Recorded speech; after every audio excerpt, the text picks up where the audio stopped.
I want to welcome you all for our panel today on Amazon and fashion. We're going to unravel the mystery of Amazon and talk about the future of fashion. My name is Pam Danziger. I am president and founder of a market research company called Unity Marketing. And under that banner, I do market research. I also work as a principal for the American Marketing Group. And under that banner, I do consulting with brands to help them find their best target market in the U.S.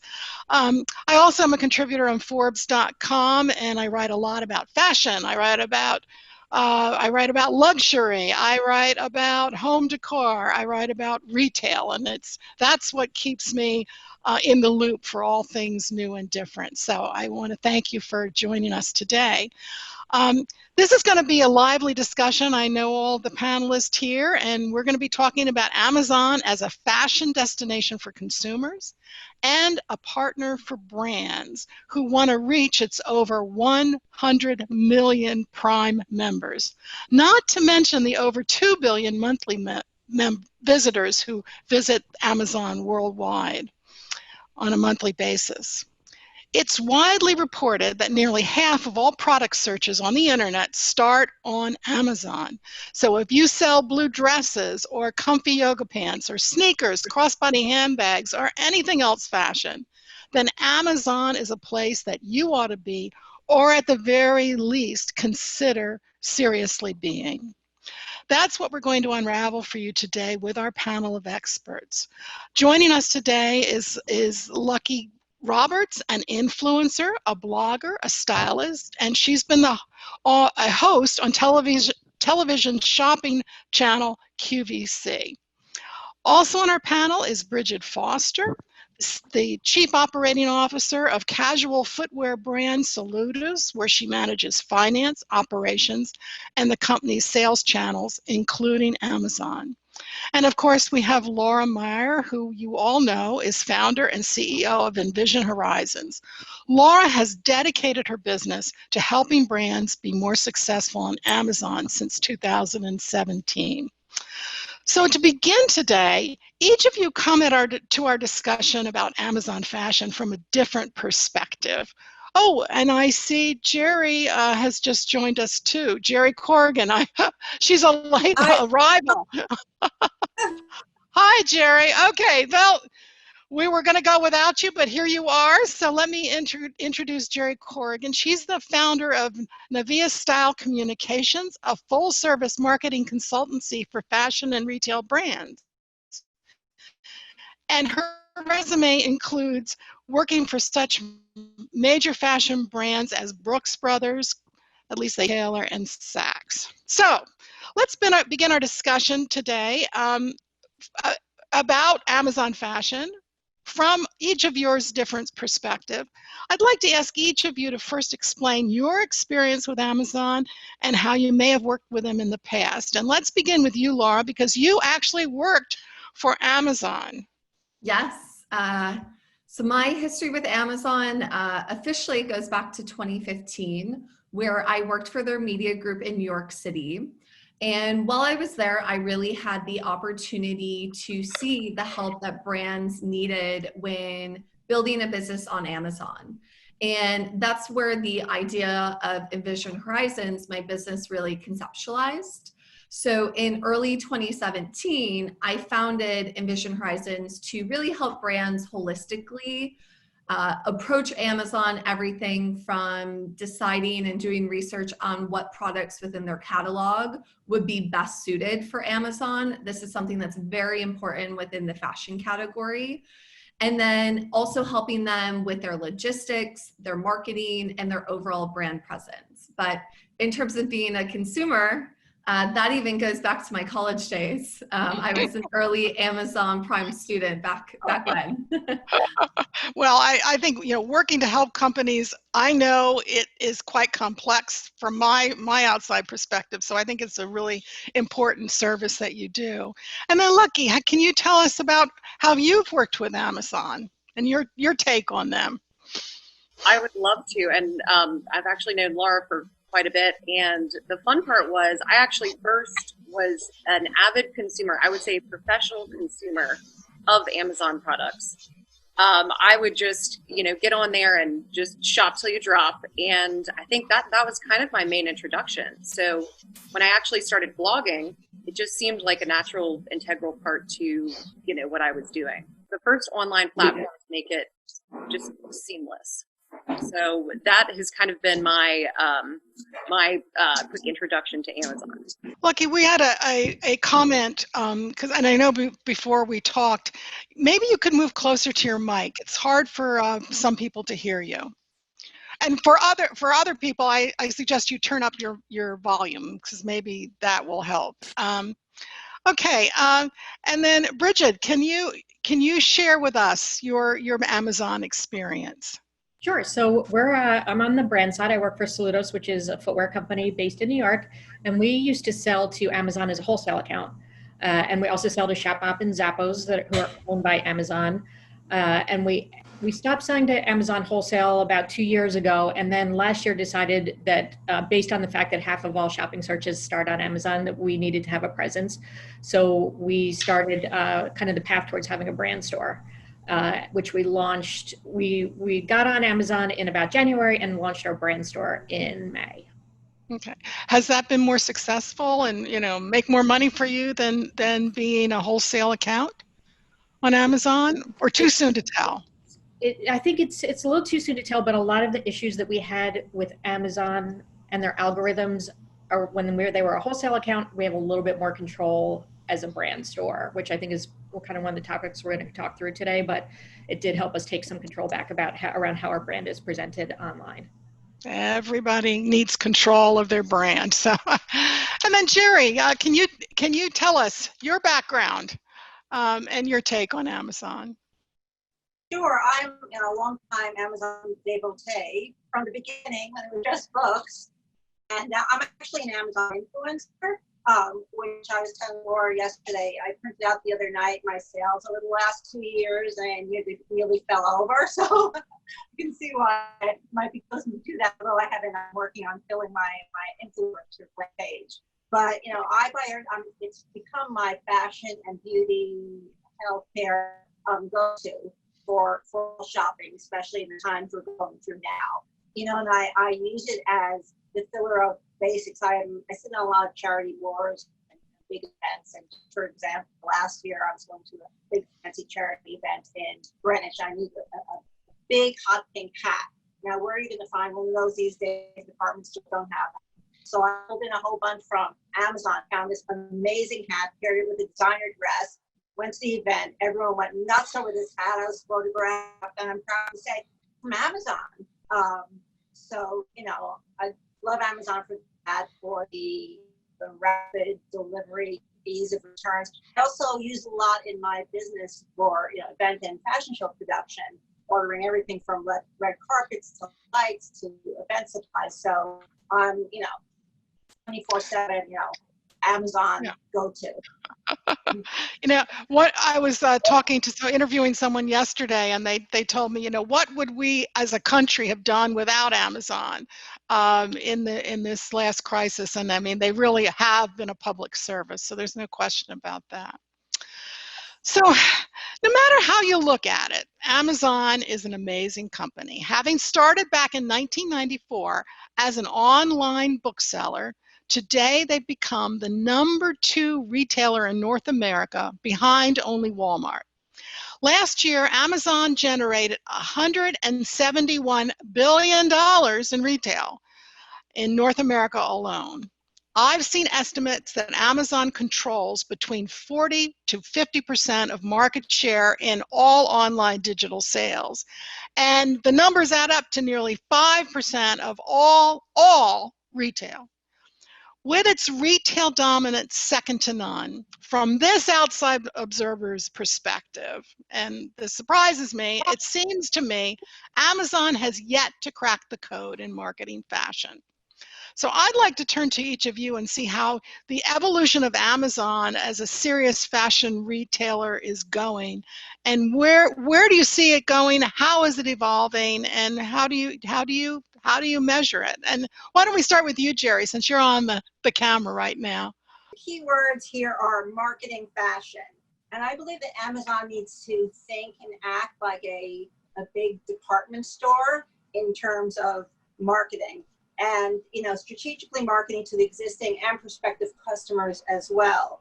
You know, I'd like to see more of the Amazon fashion pop-ups that I see on social media, a lot more of that, more with digital fashion shows, newsletter. You know, to me, Amazon is technically the world's biggest mall and really needs to drive customers into that mall and into its shops. You know, I'd love to see, as I said, more digital marketing, more marketing the fashion brands, highlighting the brands that they have. Yeah. So from your perspective, Amazon is more, you got to go there, and what you want to see is Amazon pulling more fashion customers into the brand. How about you? How do you see the evolution of Amazon as a fashion retailer? Well, first of all, I think that anything Amazon puts their mind to, they're going to be successful at. It's just how long is it going to take them to get there? For us, it's really different because we have our own website and then we have the Amazon store. And the things that make us successful on our own website, which are providing a good experience, storytelling, and really engaging with the consumer, are not the things that make us successful on Amazon. What makes us successful on Amazon are having the lowest price, having the fastest delivery, and having reviews. So wow. It's really, it's in theory the same customer, but we spend so much time saying, okay, well, we have to drop this price by a nickel so that we move up on the buy box versus how are we really storytelling. And Amazon has all the data in the world. It'll be interesting once they can figure out how to combine the data that they have on people with providing, to Geri's point, like a mall type or a department store type experience for consumers online. So what you're saying is, like, you almost have to learn a whole new, using Amazon terms, algorithm for marketing successful there. And so maybe the failure, you know, as I look at the fail in Amazon fashion marketing is really not them, but the brands not realizing that. For sure. I mean, we've learned a lot. It's been really good for us. It's funny because we also sell to Shopbop and Zappos. So when we're on Amazon, we're competing for the same Soludos branded search terms. And that's where it gets into a really funny place that it always existed, right? It exists in malls, it exists everywhere. But the drivers on Amazon mean you have to be super, super sharp on things that are important to the consumer. So it's really good. Interesting. Okay, Laura, you've been at it for a long time. How do you see the evolution of Amazon as a fashion retailer? And I've been waiting for Amazon fashion to really take off for a few years now. And when looking at the current state, you also have to go back into the history of Amazon and really appreciate what made them so successful in the first place. And that was their ability to create an amazing shopping search engine. And when you look at other categories such as household or even beauty products, Amazon's algorithm typically rewards older listings because there's the reviews, there's the sales data that those products had been moving inventory. And then when you look at fashion, the need for a shopping search engine is the exact opposite. It's not what listings have this evergreen data, but it's the listings that should be the new and the trending products. And so that's where for years, Amazon has somewhat fallen short within the fashion category, because you go to other retailers and they really curate their pages. And if you go to Amazon even today and you search dress for a wedding, you're going to see $28 dresses with 500 reviews, and you're probably not going to buy those for a wedding. Where they're doing things correctly, and why I'm very optimistic about Amazon fashion moving forward, and quite frankly, very bullish on it, is they are proactively doing different programs to curate more of a shopping experience with their partnerships with Vogue, those curated storefronts, as well as their influencer partnerships. They've done a great job in even building their own Amazon fashion Instagram, where they're really highlighting very on-trend, very desirable products. And with that, I mean, even when you go to the Amazon fashion page today, they're doing a really amazing job featuring both established brands as well as emerging brands and giving that spotlight. So I think they have a huge opportunity, especially in the luxury marketplace as well. I know there's a rumored luxury marketplace that my theory is that it's likely on hold for next year. But with the loss of Barney's and Neiman Marcus and some of these other previous leaders, I think there's a lot of market share for Amazon. Interesting. And, your emphasis on what's new rather than, established products that have a lot of reviews and a lot of, buy. I mean, in a way, it's almost marketing fashion would seem to me to be similar to marketing books, because books are all about what's new, what's different. So Yeah. It's interesting. And when we build out the strategy for a lot of our fashion clients, especially today with how the algorithm works, we really put an emphasis on their classic styles, that we don't always want to have their newest collection on Amazon. If you're a fashion brand and you're really known for a certain style, that's where we're going to start and really put an emphasis. Yeah, very good. And Leckie, how do you see the evolution of fashion as you've been an influencer there? I was going to say, and Laura, you brought up many great points. I would say, especially in the past year, mainly once the pandemic started, I think there's been a big push with fashion influencers to want to really, work with Amazon and to be more excited about it, because it's now we really have the time to, buy a lot of those products that we might not necessarily buy, sitting at home. I think a lot of those have been definitely more, home driven items, more, just sitting at home, more loungewear, just kind of those products. But I've seen a big boom, at least from the influencer side, once the pandemic started, because that's all anybody did. What were you going to do? You're just going to sit home, watch TV, and shop. And even when it got down to it, there's no storefronts open. So I really got online and I was price comparing.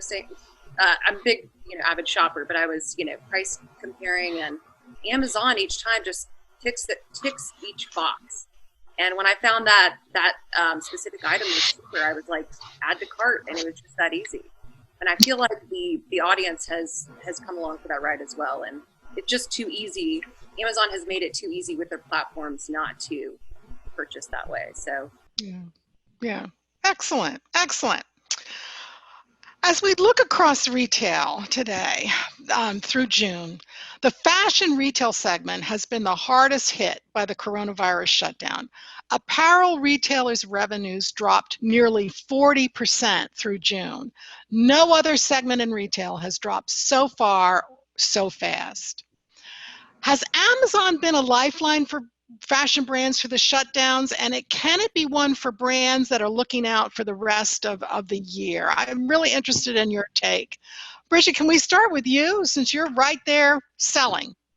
Yeah, so it has, the pandemic has been brutal for retailers. Amazon has been a lifeline to us in a couple ways.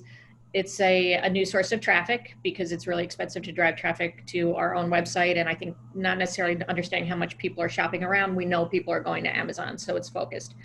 Just from a fulfillment and distribution standpoint, their warehouses were generally always open and shipping. And even when we had trouble shipping out of our own warehouses, Amazon is they're fantastic at that. So product was shipping out. There was a couple weeks where we couldn't ship into Amazon fulfillment centers, which made perfect sense. But it really, we were seeing real dips on our own e-com site, and our wholesale business went away in 5 minutes, right as soon as the pandemic started. All the department stores canceled their orders, so we were stuck with excess product. And Amazon's been a really good way for us too to have another way to move some of the product that would have been aging out at this point if we hadn't had them. Right, great. Leckie, you addressed how important fashion Amazon has been for your fashion retail shopping. I'm wondering how you see it for the rest of the year. Do you think it's going to be important for other brands to stay and either get on or stay active? absolutely. I mean, I think it's a lifeline at this point. I think if each one of these brands, which I've seen, during the past 6 months, either send out emails to me just saying we're going out of business, we're having money issues, whatever the case may be, it mainly is those retailers that have built up their retail stores, and they haven't really built that online presence of the people that understand how to shop online and continue that way. So if they have not already set that up, they are quickly being forced to pivot. And I just see the future of it as, I think we're all going to be online, pretty shortly. I read prior to the pandemic, by 2025, they were saying that 80% of the department stores would get closed. And I had seen that already just working in wholesale fashion myself. I'd worked for a women's dress company, and I already kind of saw it coming. This was about 5 years ago, and then also since the recession. And so I really have seen the writing on the wall, but I think the pandemic just sped up everything light years. If these companies do not, figure out a way to survive online themselves or with Amazon, which should be, in equilibrium of both, then, I just don't think they're going to survive. So I think it's sink or swim, and hopefully, they'll all pivot. Yeah. And Laura, how are you seeing Amazon as a support or lifeline for fashion brands? Yes, I mean, there's no doubt that it is a life-saving channel for the apparel category. But at the same time, we still did see a slowdown in apparel sales, especially March, April, May. I think not only was it the uncertainty of the economy, but also when you're not going a lot of places. I mean, unless you're an activewear or loungewear brand who has, yes, right? No one's buying really nice dresses. The dress I'm wearing today, I got at the Alice and Olivia sample sale because I think they were trying to get rid of all their inventory. And what's really interesting, I think more so, is the forward thinking and forward view that this is going to have on fashion, because I really think that the COVID crisis was such an accelerant for the migration of consumers to not only Amazon, but all other e-commerce. And McKinsey actually put out a study that said U.S. economy or e-commerce penetration grew as much in the last 90 days than it has in the last 10 years. So, I mean, that alone speaks to the numbers of what Q4 is going to look like and what the years to come is going to look like in terms of e-commerce and fashion.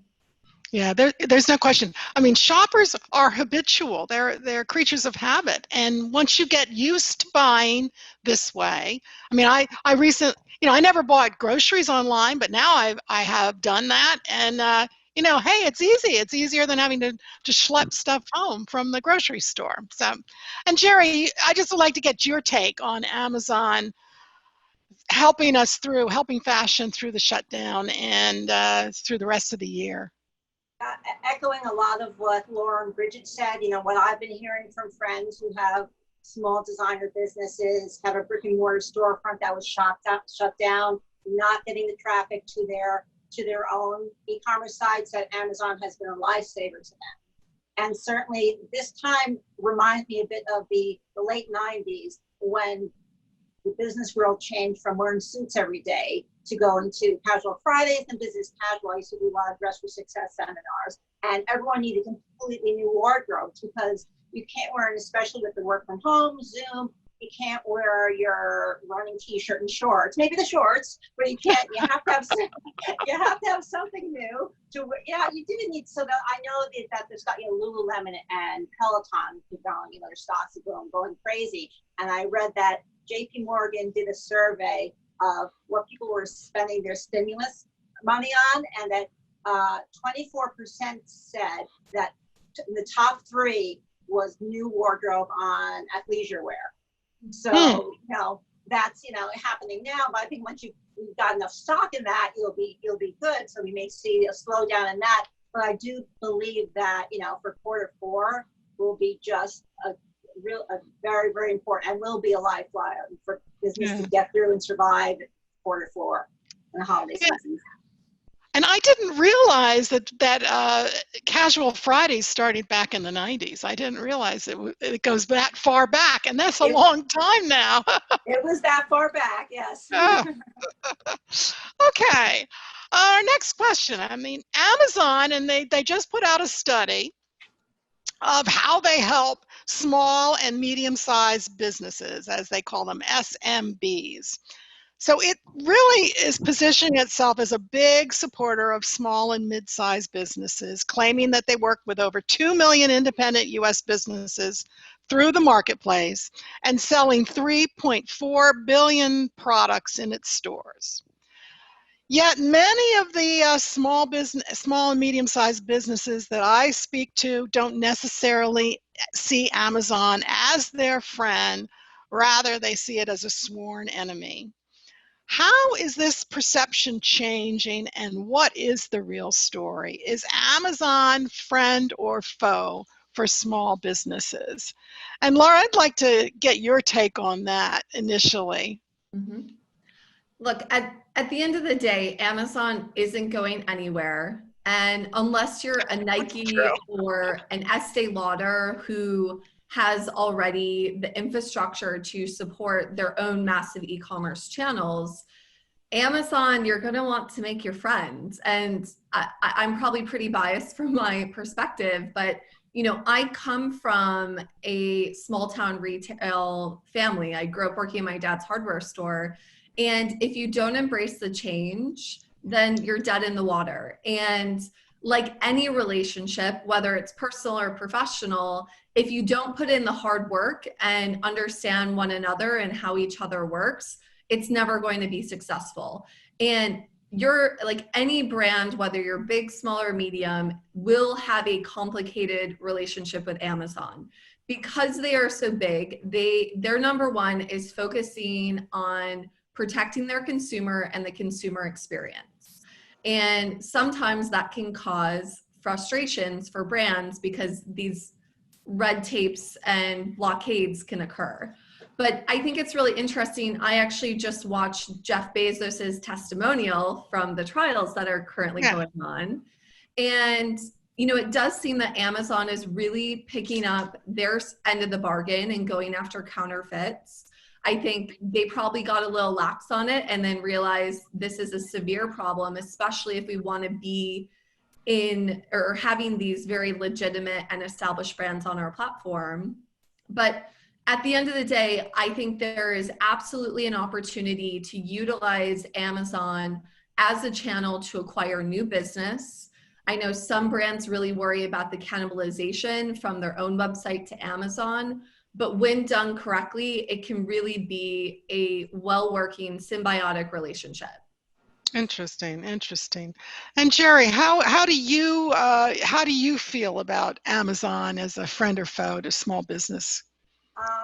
Exactly what Laura was saying. I watched Jeff Bezos yesterday's testimony. I thought he was very transparent, very supportive of small businesses, and I think the strategy of co-opetition that Amazon really created and the opportunities and the tools and support that it gives to small businesses is amazing and something they would never have anywhere else.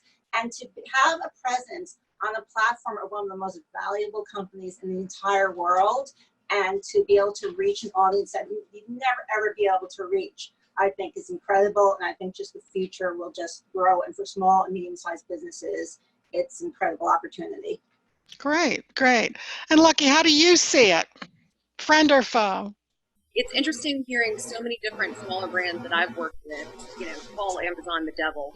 And it's just one way of looking at it. And I think, especially with this year and what has happened, I think once they've perhaps rethought the sales, pattern of how, everything's online, I think the smart businesses have decided, all right, well, maybe they're our friend.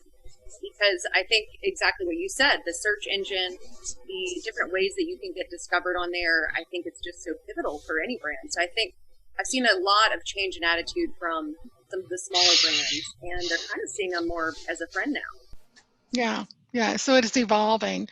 And Brigid, I'd be interested in how you. Oh, excuse me. Sorry. Okay.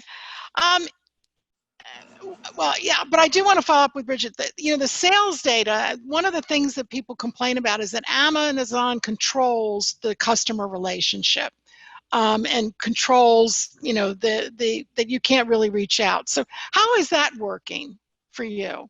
So I know people complain about that, but that's actually no different than when we sold to the department stores. So if we sold to Nordstrom, Neiman's, we never own those consumer relationships. That part doesn't bother me as much. When we talk about them as friend or foe, Laura's right. It is a complicated relationship. Because I wouldn't say Amazon's our friend, but I wouldn't say the malls are our friend either. I think it's kind of just respecting that everybody is trying to run a business and do the best that they can. The thing that surprises me about Amazon is we have an account manager who spends so much time working on our account. And when I talk to her, I'm like, Lindsay, we're a tiny little speck on Amazon. It's amazing to me that you're willing to kind of put their time and effort into, developing a brand like ours. So that has been really refreshing and frankly unexpected. I feel like we really do have an advocate within the Amazon organization, which is, for a small company, is frankly overwhelming. So if you have a good account rep, I think it makes a huge difference. And I feel like she is actually lobbying on our behalf to try to get our business as successful as possible. That's amazing, because I've never heard that before. So that's important. Yeah, and she is our second account rep, and the first one was exactly the same way. So I feel whoever the person to manage these relationships, they're doing a good job. Yeah, excellent. Very helpful. Just to chime in there, I mean, because Amazon is so focused on growing the Amazon fashion category, they are really invested in growing this support team that Brigid speaks of, where they have a list of brands that they see as strategic opportunities. And unlike if you were to go be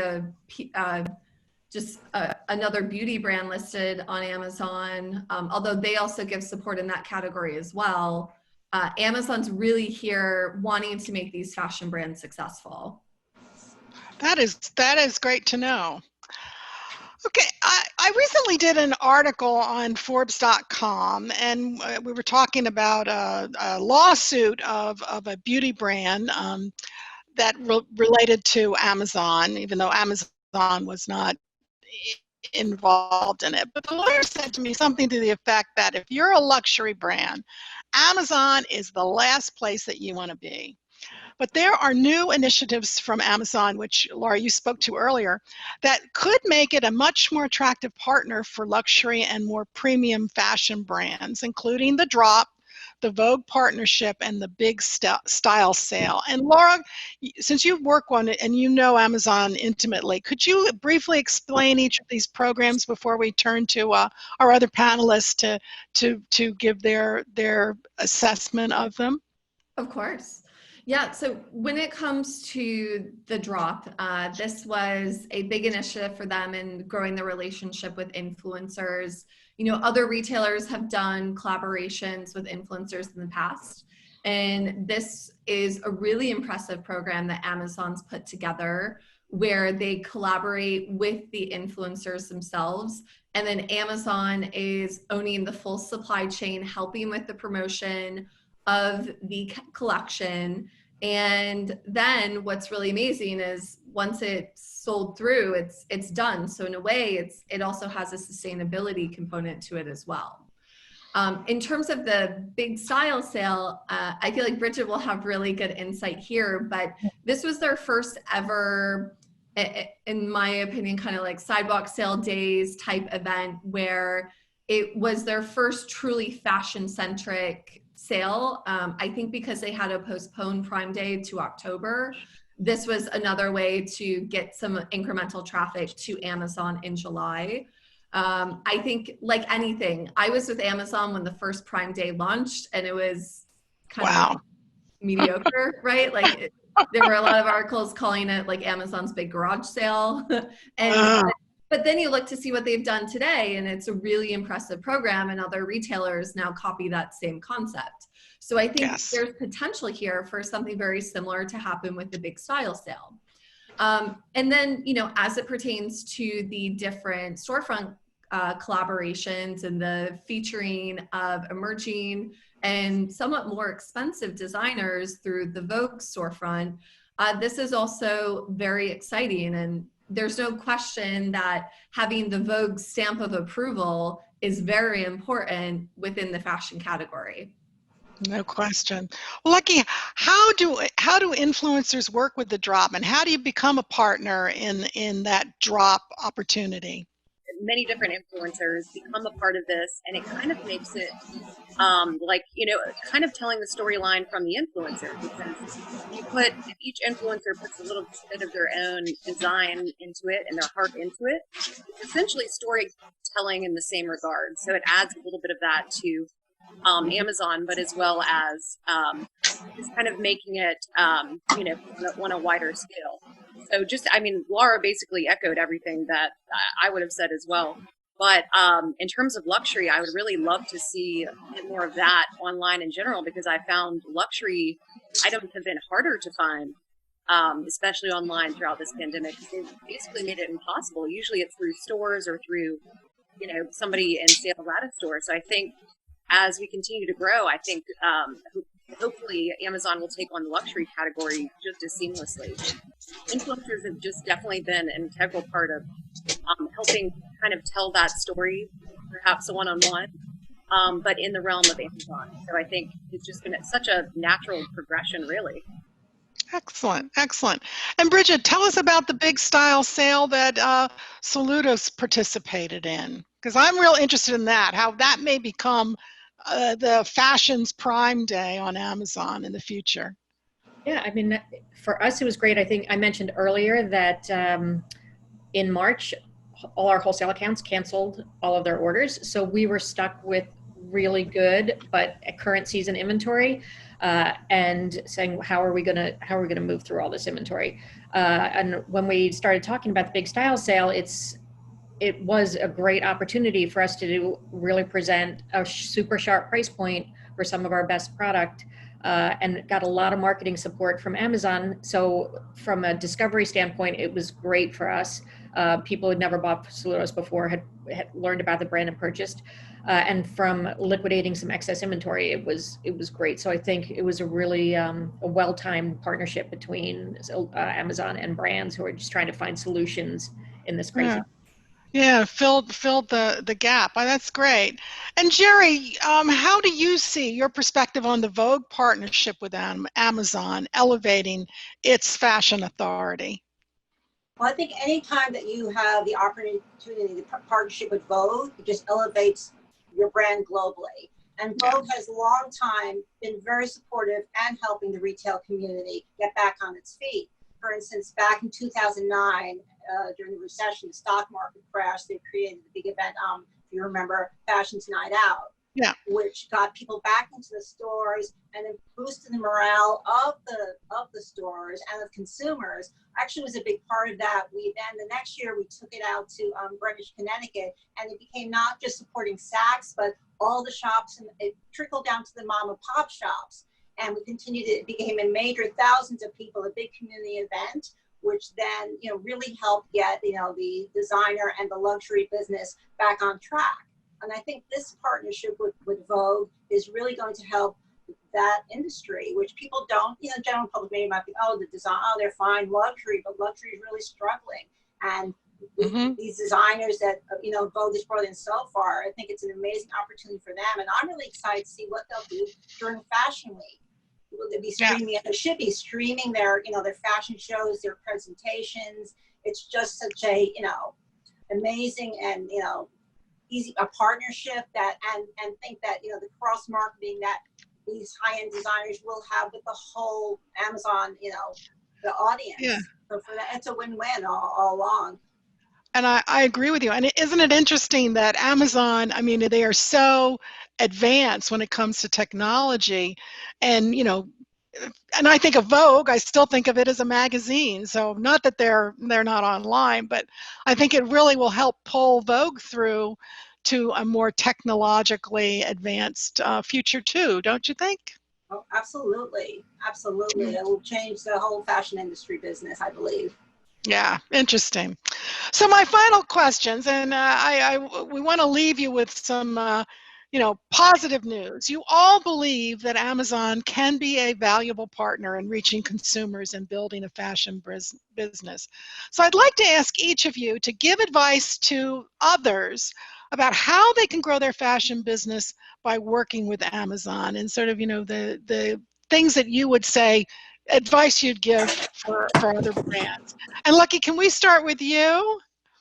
Well, I think it is, going forward, like I said, throughout this pandemic, it has just set up the whole process of, being online, having an online presence. And again, it's a choice that each brand has to make, and it's, kind of, sink or swim. But I feel like Amazon has been a trailblazer in so many different ways in every single category, like what we just mentioned with the Amazon fashion drop, working with each influencer. So I think also with brands, I think that they're going to continue to find ways to really work with the brands and help them grow and evolve.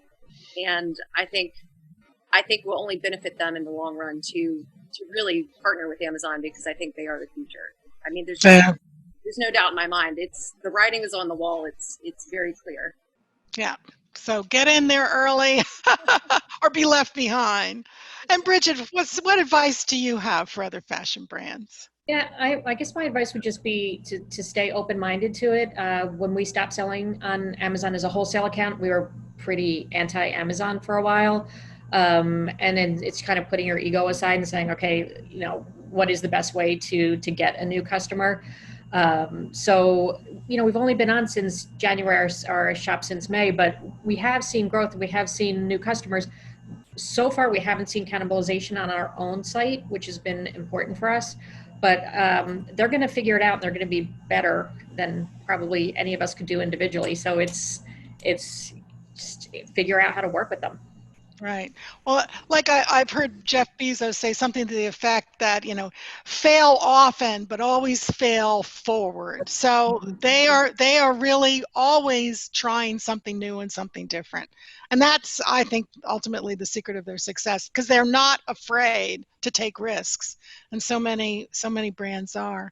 And Geri, what advice would you give to others in the fashion business regarding Amazon? I would say to really think of this as a really true partnership and take advantage of all the amazing support and tools that Amazon provides, but also remember that you're a partner. So use your platforms and your customer databases to let your existing customers know, hey, I'm on Amazon. It's only going to drive more business to you.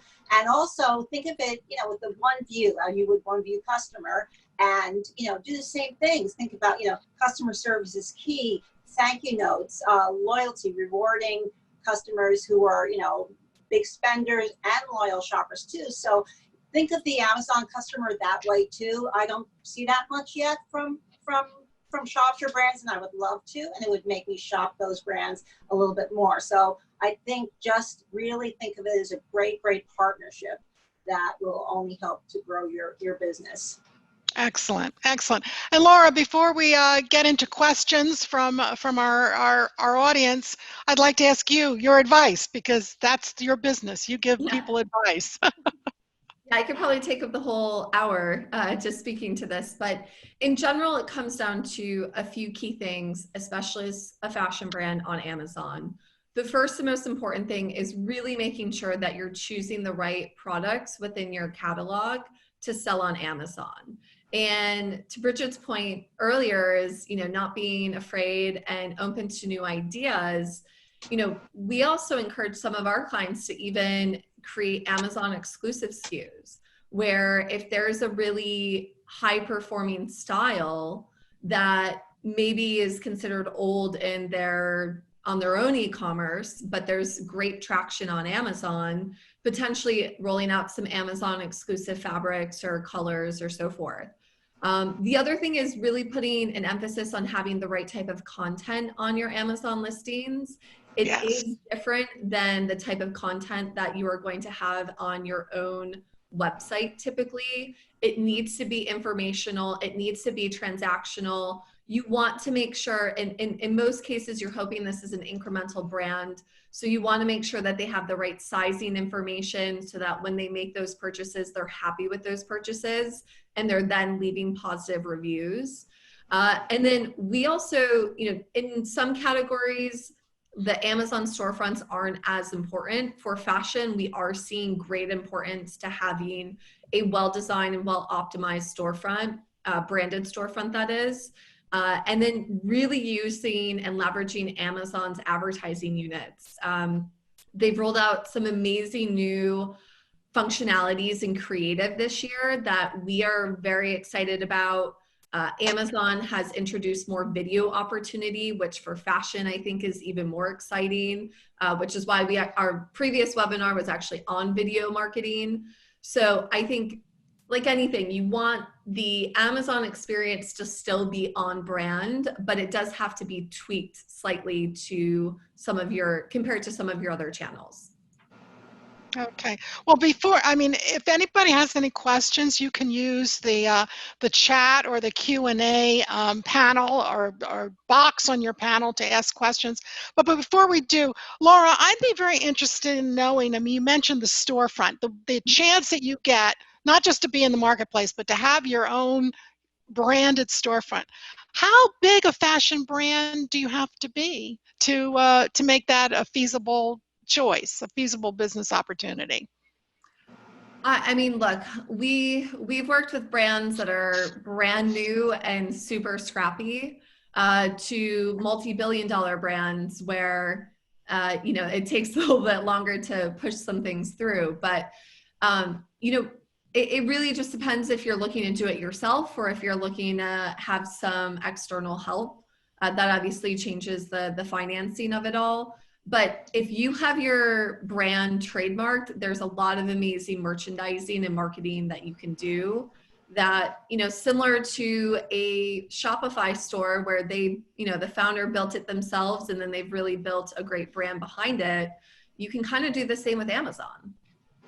Okay, great. Well, we have one question from our audience. For premium and luxury brands, let's see where did it just left. For premium and luxury brands that they use lifestyle messaging to drive the brand forward. How can fashion brands maintain their premium lifestyle messaging on Amazon? Is that the function, Laura, of a shop? Yes, I mean the Amazon fashion storefronts can help you maintain that messaging, but I also think there's so much you can do now just on the product detail page, from the enhanced brand content, also known as A+ content, as well as we really encourage our clients to take advantage of the 5 images that they can have on a listing. And sometimes those images we encourage not to really be of the product, but to tell the story of the brand. And then there's, of course, the video component that you can use in that as well. So I think you can absolutely keep a premium messaging. You want to sell on Seller Central then typically so you can control pricing. That's a big thing for premium brands, is that price integrity. And as long as you control your distribution and you don't have a lot of third-party sellers on Amazon already, that's a key thing to keeping your price integrity. Okay, great. I have another question here, and I'm gonna take a hit at this one as well. Can luxury really work on Amazon? Is Amazon capable of catering to those brands and completing $1,000 plus transactions?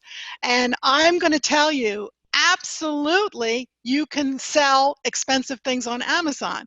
I 2 years ago, I was just searching Amazon by, just looking around, and I found houses, many houses and house kits, $40,000 and above, that were being sold on Amazon. So being a Forbes.com contributor, I had to reach out to the companies that were selling these houses and talk to them. And, it is without a doubt a place that people feel very comfortable, customers feel very comfortable doing that kind of transaction. And we're talking $40,000, $50,000, $60,000 houses. So what's that? What's $1,000 handbag compared to that?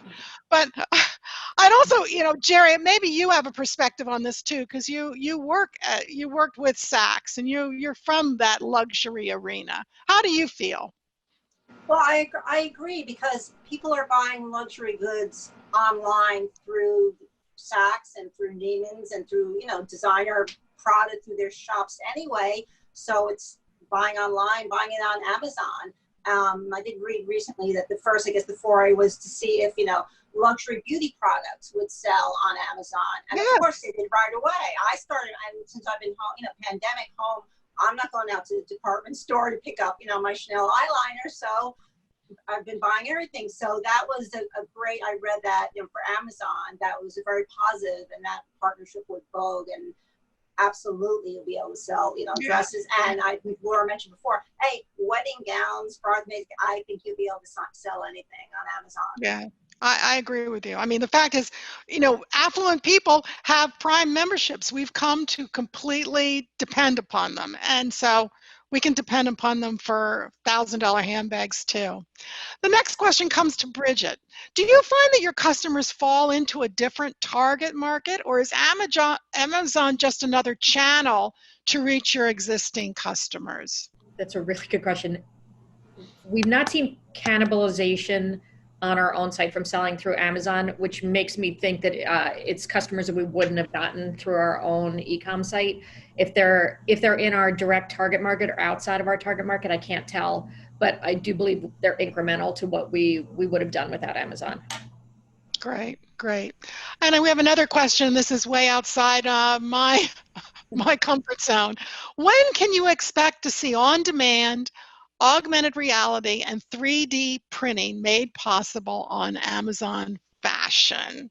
Laura, you're on the screen, so I'm going to ask you that question. All right. Well, it's interesting because I know augmented reality has been a hot topic for apparel e-commerce for a while.